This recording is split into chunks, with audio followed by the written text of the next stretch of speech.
जम्मू कश्मीर के अनंतनाग में दहशतगर्दों के खिलाफ सिक्योरिटी फोर्सेस का सर्च ऑपरेशन जारी है।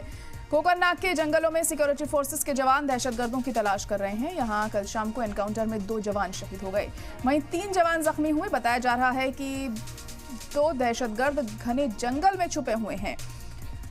तो बड़ी खबर इस वक्त आपको बता दें कि जम्मू कश्मीर के अनंतनाग में दहशतगर्दाना हमला हुआ है और 2 जवान इस हमले में शहीद हो गए हैं। 3 दहशतगर्दों ने घात लगाकर यहां पर गोलीबारी की। सिक्योरिटी फोर्सेस पर यह गोलीबारी की गई। इलाके में अब सिक्योरिटी फोर्सेस का सर्च ऑपरेशन जारी है और जो दहशतगर्द वहां पर छुपे हुए हैं उन्हें ढूंढने की कोशिश की जा रही है। तो जम्मू कश्मीर में लगातार दहशतगर्द अपने मंसूबों को अंजाम देने की फिराक में हैं और ये ताज़ा मामला सामने आया है यहाँ पर अनंतनाग में, जहाँ पर सिक्योरिटी फोर्सेस पर गोलीबारी की गई है और अब यहां सर्च ऑपरेशन चलाया जा रहा है उन दहशतगर्दों को ढूंढने के लिए जिन्होंने इस वारदात को अंजाम दिया है। और इसमें 2 जवानों के शहीद होने की भी खबर सामने आ रही है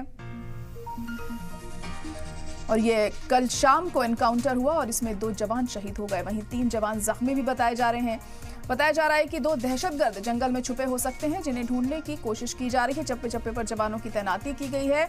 सिक्योरिटी फोर्सेस के जरिए कोई कसर नहीं छोड़ी जा रही है इन आतंकवादियों पर लगाम लगाने के लिए, इन्हें पकड़ने के लिए। लेकिन घने जंगलों में ये छुपे हुए हैं, इसलिए थोड़ी दिक्कतें जरूर सिक्योरिटी फोर्सेस को पेश आ रही हैं इन्हें ढूंढने के लिए। तो लगातार जम्मू कश्मीर में जो दहशतगर्द हैं पिछले कुछ दिनों से पूरी तरह एक्टिव होते नजर आ रहे हैं और इन्हें कंट्रोल करने के लिए बहुत अहम हो जाता है सिक्योरिटी फोर्सेस को पूरी मुस्तैदी के साथ डटे रहना, और जो कि वो कर भी रही हैं क्योंकि ऑपरेशन यहाँ पर लगातार जारी है। सर्च ऑपरेशन यहाँ पर चलाया जा रहा है, जगह जगह फोर्सेस को तैनात किया गया है ताकि इन दहशतगर्दों को पकड़ा जा सके और इन्हें इनके अंजाम तक पहुँचाया जा सके। अब कब तक ये दहशतगर्द इनके हत्थे चढ़ते हैं ये देखना यहाँ पर अहम होगा और ये कौन सी तंजीम से ताल्लुक़ रखते हैं ये भी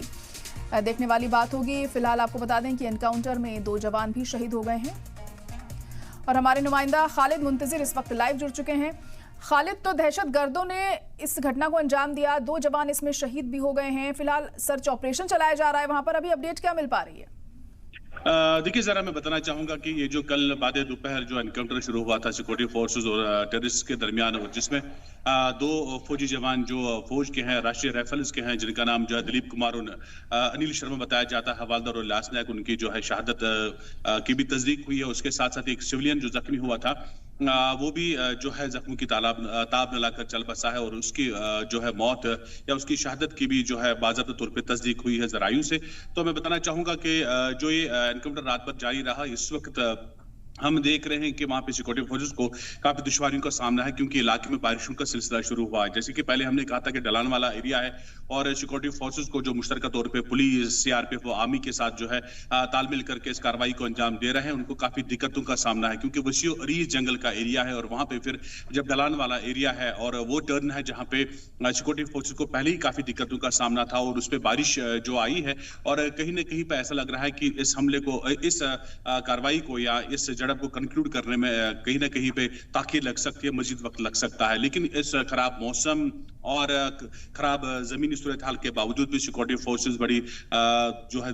बहादुरी के साथ इस वक्त वहां पे डटी हुई है और मिलिटेंटों को न्यूट्रलाइज करने के लिए कोशिशें जारी है। मैं आपको बताना चाहूंगा कि ये जो एरिया है ये काफी जंगलों से भरा हुआ एरिया है और ये बताया जाता है कि जो ये मिलिटेंट्स इस एरिया में मौजूद है, इन जंगलों में मौजूद है, ये भी खर्च लगाया जाता है और ये भी बताया जाता है कि जो इस इलाके के साथ जो है डोडा के साथ कनेक्ट, डोडा किश्तवाड़ के साथ ये इलाका जो है कनेक्ट होता है, ये जंगलों का एरिया। और बताया जाता है कि वही मिलिटेंट्स हो सकते हैं जिन्होंने रिसेंटली डोडा में जो हमला किया था सिक्योरिटी फोर्सेस पे और ये वहीं से आए हैं सिक्योरिटी फोर्सेस से भागकर और अब इन्होंने वहां पे पनाह ली थी, लेकिन सिक्योरिटी फोर्सेस ने वहां पे भी इनका पता लगाया और कल जो है हमने देखा कि बाद दोपहर इनको जो है हथियार डालने के लिए कहा गया था। उस वक्त जब सिक्योरिटी फोर्सेस वहां पे तलाशी कार्रवाइयां जारी रखे हुए थे और वहां पे छुपे बैठे मिलिटेंट्स ने उनपे गोलियां चलाई। जरा यहाँ पे ये बात काबिल जिक्र है कि जिस इलाके में इस वक्त एनकाउंटर चल रहा है ये मुकामी बस्ती से काफी दूर है, तकरीबन 6 से 7 किलोमीटर मुकामी बस्ती है और वहां पे गर्मियों में जो है ये खानाबदोश लोग या बकरवाल लोग अपने मवेशियों को चराने ले जाते हैं, जिसके चलते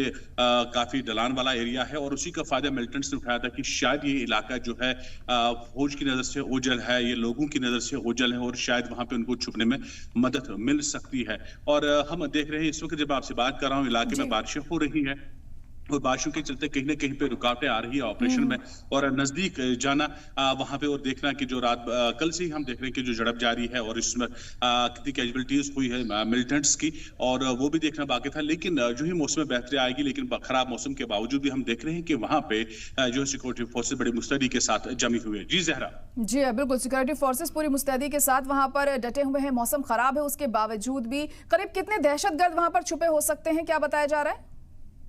देखिए, इस बारे में जो है कहीं ना कहीं पे एक तो जो मुसद्दिका इंफॉर्मेशन है वो अभी तक मीडिया के साथ शेयर नहीं की, क्योंकि या ये बताना कि कितने हैं, किस तंजीम के हैं, क्योंकि वो सिक्योरिटी रीजंस की वजह से यही वजह है कि लाइव भी नहीं वहां पे किया जाता था, क्योंकि पहले आप जानते हैं कि ये कानून है और सिक्योरिटी रीजंस के चलते ये नहीं बताया जाता। लेकिन जो सोर्सेज से पता चला है 2 से 3 मिलिटेंट्स के वहां पे मौजूद होने की जो है खबर आई है मीडिया में, और वही हम भी बता रहे हैं कि 2 से 3 मिलिटेंट्स है। ये किस तंजीम के हैं ये भी अभी तक सिक्योरिटी फोर्सेज ने ओपन नहीं किया है जरा ब्लॉग के सामने, क्योंकि जब ये वंस एक दफा ये ऑपरेशन कंक्लूड हो जाता है और उसके बाद बाकायदा तौर पर प्रेस कॉन्फ्रेंस के जरिए सारे ऑपरेशन के बारे में डिटेल्स जो है शेयर की जाएगी जो है मीडिया के साथ। लेकिन मैं बताना चाहूंगा यहाँ पे एक और जो सिविलियन, जैसे कि मैंने बोला पहले ही 2 फौजी जवान शहीद हुए थे, उसके साथ साथ एक सिविलियन की भी जो है डेथ हुई है, उसकी भी तस्दीक हुई है। वो जिसे गोलियां लगी थी शदीद तौर पर जख्मी हुआ था, जो पहले 3 जख्मी हुए थे, 3 में से एक सिविलियन भी था, और जो जख्मी की ताब न लाकर चल बसा है, और उसका नाम भी अभी तक जो है वाजा नहीं किया गया है मीडिया में। लेकिन ये तस्दीक हुई है कि एक सिविलियन की जो है डेथ हुई है इस फायरिंग में, जिसे गोलियां लगी थी, लेकिन जख्मों की ताब न लाकर उसको फौरी तौर पे इलाज मुआवजा भी दिया गया था, लेकिन जख्मों की ताब न लाकर वो सिविलियन भी चल बसा है। जी जहरा। जी बिल्कुल, देखिए जिस तरीके से लगातार वहां पर फोर्सेस तैनात हैं तो उम्मीद की जा सकती है इन दहशतगर्दों को जल्द ही पकड़ा जा सके। और जैसे कि आपने बताया कि मौसम भी खराब है, और एरिया कैसा है, ये क्या एरिया की वजह से भी परेशानियों का सामना करना पड़ सकता है? क्योंकि अक्सर हम देखते हैं कि घने जंगलों में ये दहशतगर्द छुप जाते हैं और सिक्योरिटी फोर्सेस को भी दिक्कतें पेश आती हैं। देखिए जरा मैं बताना चाहूंगा, पहले तो मैंने कहा कि ये जंगल वाला एरिया है, वसीउ अरीज जंगलात वहां पे है, और उसके साथ साथ हम देख रहे हैं कि जो आज का सीजन है, हम देख रहे हैं कि इसी सीजन में फसलें उगती है, और बाकी वहां पे लोगों ने जो, जैसे कि मैंने कहा खाना बदोश लोग होते हैं, वहां पे मक्की उगाई जाती है, जिसकी वजह से और जो है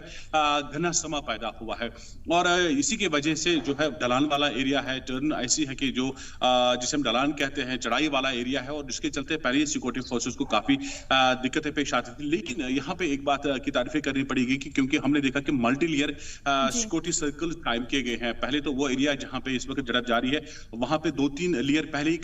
जो है कायम किए गए थे, ड्रोन्स की मदद ली जा रही है, जहां से मिलिटेंट्स के मुमकिन रास्ते उनको पहले सील किया गया है, वहां पे कॉर्डन लगाया गया है। उसके बाद जो है तकरीबन 6 सर्कल्स कायम किए गए हैं, ताकि एक तो वो कि कोई मिलिटेंट न भाग सके, दूसरा ये भी कि कोई मुकामी शहरी वहां न जा सके, उस एरिया की तरफ जा ना सके, और ऐसे सर्कल सिक्योरिटी के कायम किए गए हैं, जिसे कहते हैं टाइट सिक्योरिटी कायम की गई है। एग्जिट और एंट्री पॉइंट्स को भी सील कर दिया गया है, खाली इसलिए ताकि